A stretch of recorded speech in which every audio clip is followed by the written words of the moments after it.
Diálogo Directo. 17:16. Les saludo cordialmente a nuestro invitado, David Villamar, economista, analista político, para de inmediato iniciar un interesantísimo diálogo que nos va a permitir abordar la coyuntura política del país, que es una coyuntura, por cierto, harto compleja, una coyuntura plagada de circunstancias difíciles, de crisis epidémica, de crisis económica, de crisis social, de crisis política.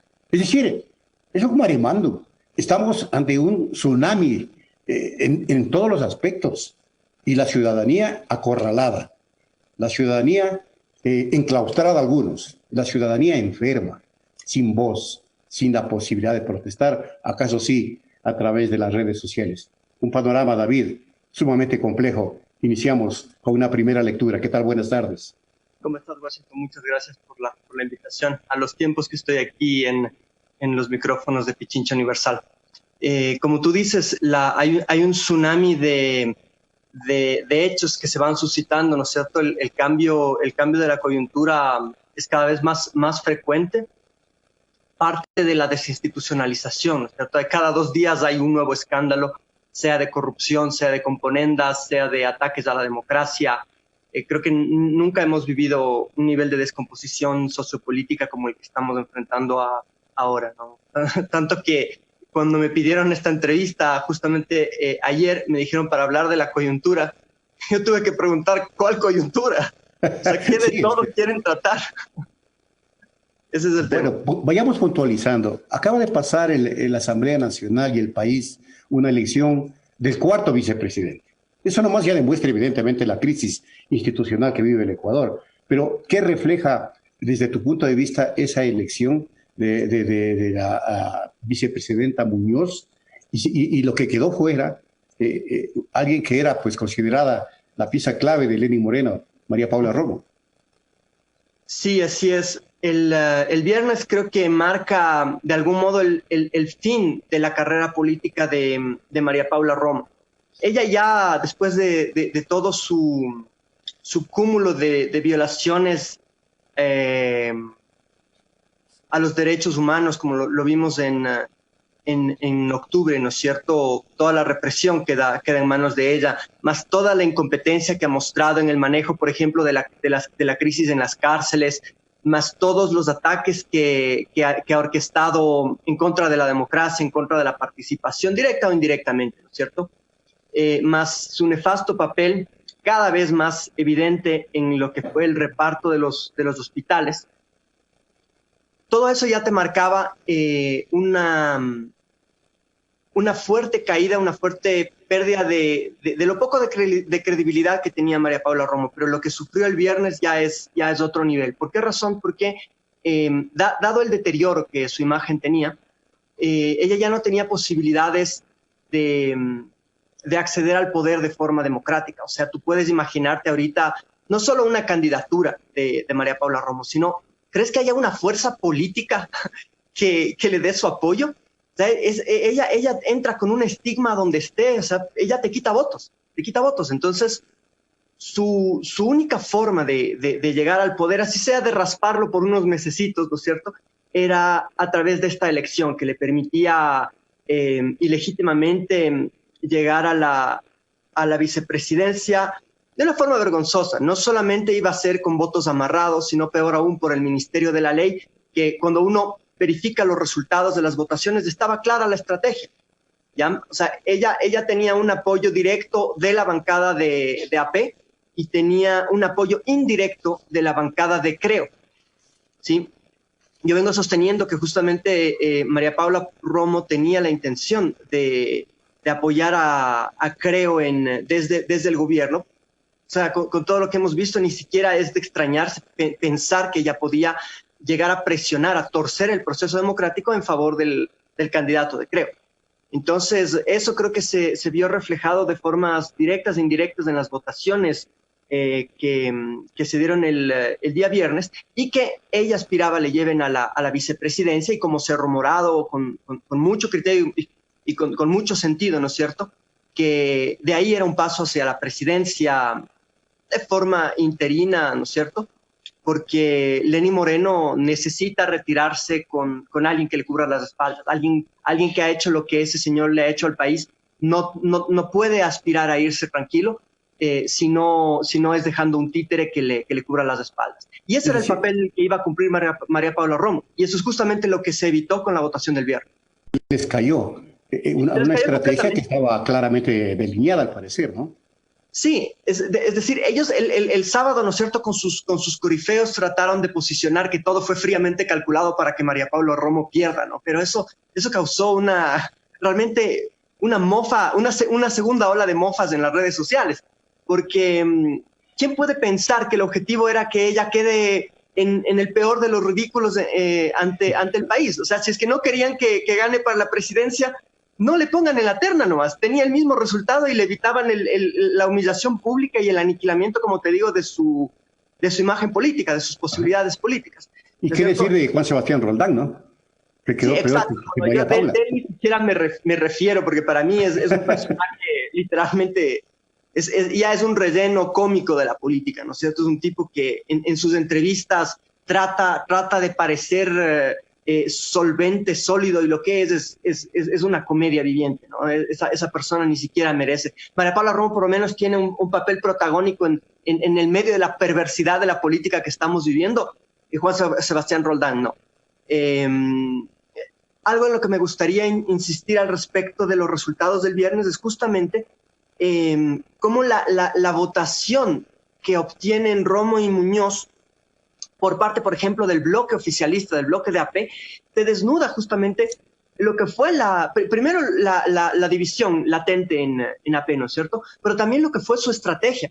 Si es que la estrategia era que Romo pierda, ¿cómo te explicas que el doble de gente de la bancada de AP haya votado por Romo que lo que votaron por María Alejandra Muñoz? Entonces, claramente se le salió de control. Mira, la bancada de AP tiene, si no me equivoco, 39 asambleístas, ¿no es cierto? Los 39 del bloque cuántico.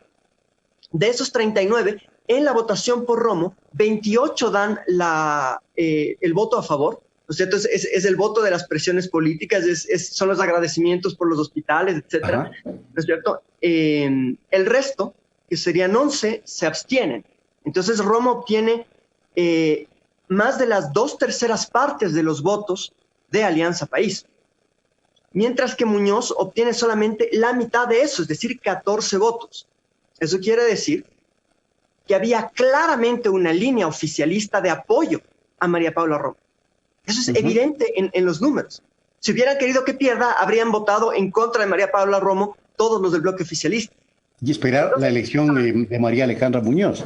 Ahora, en el tema María Alejandra Muñoz, leí una nota, una crónica, un comentario en El Comercio que decía que esta votación de Revolución Ciudadana por María Alejandra Muñoz hace que el sector político que respalda a Correa deje de lado su discurso histórico, su posición histórica de no aceptar que Jorge Glass fue destituido ilegalmente y que sigue siendo el vicepresidente legítimo. ¿Tiene asidero esa apreciación? No, en absoluto. Eso es un resentimiento de los que literalmente no pudieron esta vez manipular y utilizar a la actuación transparente, que eso es lo que ha sido la actuación de la bancada de la Revolución Ciudadana desde un inicio. Ha sido muy transparente y muy alineada con los principios de la Revolución Ciudadana. Eso es lo que se vio, por ejemplo, en la votación en contra de las leyes del Fondo Monetario Internacional hace un par de meses. La única bancada que de forma coherente con sus postulados, con sus principios, votó absolutamente no a las dos leyes, la ley humanitaria y la ley del Fondo Monetario Internacional, fue la bancada de la RC. El problema es que las posiciones de la bancada de la RC tradicionalmente han sido muy predecibles, porque las preanuncian, ¿no es cierto? Y en ese sentido, sí se puede decir que políticamente eso es un error, porque ayudas al contrario en los cálculos políticos, en la aritmética política, ¿no es cierto? ¿Qué es lo que sucedió esa vez? Recordemos que como María Paula Romo estaba contando los votos, ¿no es cierto? El momento del reparto de los hospitales, necesitaba los 72 votos, 70 votos para aprobar estas leyes, sabía con cuántos votos exactamente contaba, y como no le alcanzaban, mandaba a suspender por un lacayo como es Litardo, mandaba a suspender la sesión una y otra vez hasta asegurarse que tenía los votos, ¿no es cierto? Entonces, esta vez habría sido muy difícil jugar el mismo juego de la repartición, porque te imaginas que después de todos los escándalos que hubo sobre el tema de los hospitales y la corrupción en torno a los insumos de los hospitales, ¿no es cierto? Los contratos en el marco de la pandemia y todo eso. ¿Te imaginas encima otro escándalo de ese nivel al respecto de que María Paula Romo esté comprando los votos para su propia elección? Y el diálogo entre Mendoza y Azuero, que se hizo público el día antes de la elección. Exactamente, que para mí, como te Tremendo. digo, como decía el otro día, es un tema de justicia divina, ¿no? O sea, le ponen en la misma situación que ella digamos, una situación en la que los elementos en su contra son exactamente iguales a los elementos que hay en contra, por ejemplo, de Jorge Glass, en contra de Rafael Correa, ¿no es cierto? Que este gobierno le ha dado total credibilidad al tema de los testimonios. Si tú ves, por ejemplo, la sentencia en el caso Sobornos, en la parte pertinente que dice, si quieres, los fundamentos, las evidencias, las pruebas contra Rafael Correa, todo está basado en testimonios o testimonios sobre testimonios. Es una cosa vergonzosa. O sea, es un párrafo en el que repiten la palabra testimonios unas 10, 12 veces, ¿ya?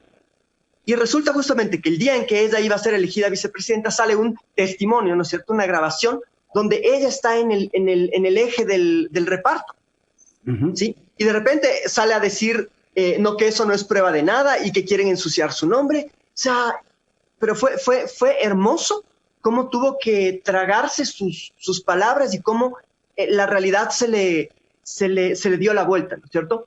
Entonces, volviendo a lo que tú mencionabas, las acusaciones que se hacen contra la bancada, no, lo que hizo esta vez la bancada de RC fue la verdadera jugada de ajedrez, ¿sí?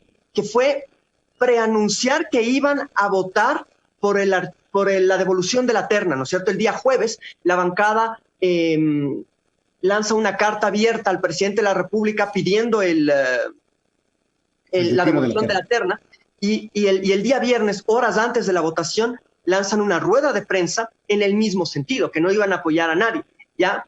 Entonces, eso abonaba en principio a la elección de María Paula Romo por el Ministerio de la Ley, porque si ni ella alcanzaba los votos, ni los otros dos candidatos alcanzaban los votos, entonces iban a activar el mecanismo del Ministerio de la Ley y ella llegaba por estar primera en la terna, ¿ya? Cuando llega el momento de las votaciones, la bancada hace su jugada, la bancada de la RC, y deciden apoyar unánimemente al tercer nombre en la terna, que de ningún modo es una legitimación de Muñoz, ni un cambio de postura al respecto de lo que se hizo contra Jorge Glass y en general todo el proceso de desinstitucionalización que tuvo eso como detonante. Pero no es una legitimación. Lo que constituye es un reconocimiento de la realidad política, no la realpolitik.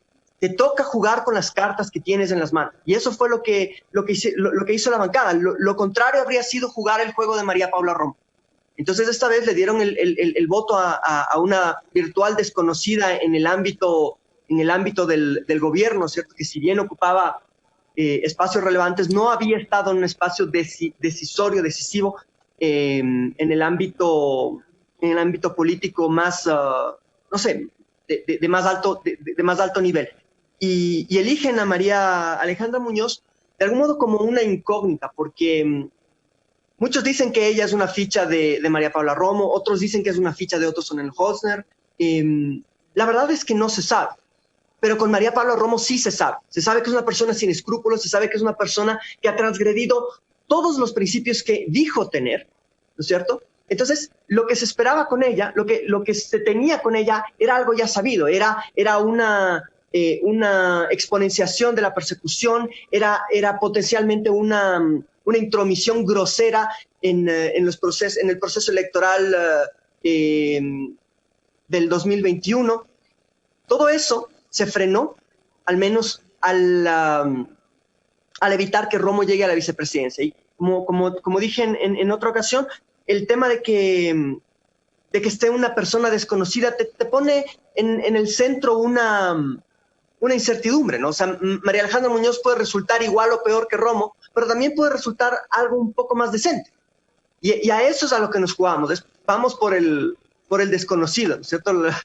Lo contrario, el dicho, más vale malo conocido que bueno por conocer. No, no, no, no. Aquí, con Romo, vale mejor lo desconocido, ¿no es cierto? El bueno por conocer. Ahora, David, por el tiempo, te quiero pedir un comentario y si es posible rápido sobre el tema renegociación de la deuda, que es el único logro que al parecer tiene para exhibir, entre comillas, ¿no? El gobierno nacional ya en los finales, en el declive de su gobierno, porque ha dicho que es la mejor negociación de la historia del Ecuador. Es decir, es cierto que esa negociación es tan positiva que va a dejar réditos a futuro para el país. ¿Es cierto eso, David, o no? A ver, hagamos un breve análisis al respecto de eso, como me dices en honor al tiempo. Tú tienes dos formas de medir los efectos de una renegociación, si quieres, los beneficios de una renegociación. La una es en base al valor nominal de la deuda, de los bonos, ¿ya? Y la otra es en base al valor comercial, el valor real, si quieres, de mercado, ¿ya? El gobierno utiliza una comparación en base al valor nominal, que es cuánto vale, cuál es el monto emitido de la deuda, si quieres, que son, me parece que la deuda que se renegoció equivale a 17 mil millones de dólares, que con los intereses y todo eso genera un flujo en los próximos 10 años de 28 mil millones en servicio de la deuda, entre capital e intereses, ¿ya? Ese es el monto total que se paga por esos 17 mil millones de dólares emitidos, ¿sí? En principio, lo que ellos han dicho es que se reduce el peso de la deuda en 11 mil millones porque ya no vas a terminar pagando los 28 mil millones en este flujo de 10 años, sino que vas a terminar pagando, me parece que son 15 mil millones, 16 mil millones, algo así. Entonces, hay una reducción de 11 mil millones, esa es la cifra que tengo en la cabeza, ¿sí? Pero primero eso es mentira al menos por dos razones. La una es porque ellos te cortan el análisis de aquí a 10 años, en el año 2030, pero no te dicen que a partir del 2030 en adelante se sigue pagando y se llega igual a montos medio similares. Entonces, el monto que presentan como mega resultado, primero, es parcial. Ellos le cortan al punto de análisis en un momento en el que no acabas de pagar, ¿ya? Ese es un punto. El otro punto que me parece clave y que todavía no se ha mencionado con suficiente énfasis es que es mentira, porque ellos no han logrado ese acuerdo que están exhibiendo. Ellos tienen un preacuerdo con más o menos 50% de los tenedores, que son los que se sentaron a ver la renegociación, pero necesitan al menos 2/3 para que el acuerdo se efectivice. Entonces, imagínate lo que es salir a decir, ya tenemos, estos son los mega éxitos, cuando todavía tienes un 17% de los tenedores que no han aceptado eso. Entonces, si no se han sentado a negociar es porque esos términos no les son satisfactorios. Entonces, para que ellos se sienten a negociar y acepten, para que ese 17% de los tenedores se sientan a negociar, tienes que ofrecerles un trato mejor para ellos. ¿Qué significa un trato mejor para ellos? Un trato peor para el país. Eso significa que esos logros que esgrimen ahorita los del gobierno, simplemente son mentira. Es la misma estrategia que han venido utilizando, la ya ahora conocida como estrategia de la posverdad, que es un tipo de manipulación informativa. Ellos te sacan los éxitos como que fuesen reales de un preacuerdo para que eso se quede plasmado en la mente de la gente, ¿no? Miren, wow, es la mejor renegociación de la historia. Pero una vez que la ejecuten, una vez que logren el acuerdo real, ya le bajan el perfil comunicacional a los nuevos resultados y la gente se queda con los primeros resultados. Se queda con la idea de que fue una gran renegociación, cuando en realidad no existe tal renegociación hasta que logren el 67% el acuerdo del 67% de los tenedores. Entonces, lo que tiene que saber la ciudadanía es que lo que han dicho hasta aquí es mentira. Correcto. Hay que esperar a que se concrete David, la renegociación. Eso sí. hay que esperar, y eso implica esperar siquiera hasta qué límite de tiempo. ¿Será hasta este fin de año o hasta agosto? Escuché que hasta septiembre tienen que tener ya... Hasta septiembre. Exacto, eso sería. Ya, para definir si es que da o no resultado la negociación que enmarca todas estas posibilidades que tú acabas de señalar. Muchísimas gracias. Hay que estar atentos justamente a qué es lo que dice ese 17%, que ahorita es el que tiene la sartén por el mango. Ellos son los que van a decir qué punto aceptan, ¿ya? Y obviamente va a ser un punto peor para el país. Ese es el resultado. Te agradezco mucho por la oportunidad, ¿no? Está claro, gracias a David por habernos acompañado. David Villamares, economista, además analista político. Aquí le agradecemos por habernos acompañado en la tercera emisión de Punto Noticias. Hasta una próxima. Nos vamos a la pausa y volvemos. En Punto Noticias, la noticia vive.